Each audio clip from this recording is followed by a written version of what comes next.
Hello everyone, welcome back to another video from Tech It Simple. Today, in this video, I'm going to show you how you can log into your account on Bambee ATR. To do so, follow some simple steps which I'm going to show you. Firstly, open your web browser and in the search bar, type in Bambee ATR login.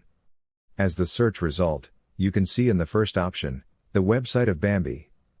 Click on the link or you can type in applicability.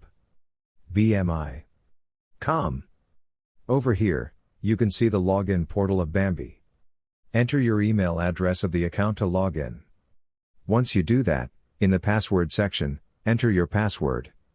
To confirm your password, you can click over here on the Show button. Once you do that, click on the Login button. You will be logged into your Bambee account. In case if you forgot your password, you can click here Forgot Password to recover it. And if you guys face any problem while logging in, you can call on this number below here for your assistance. So, this much for this video.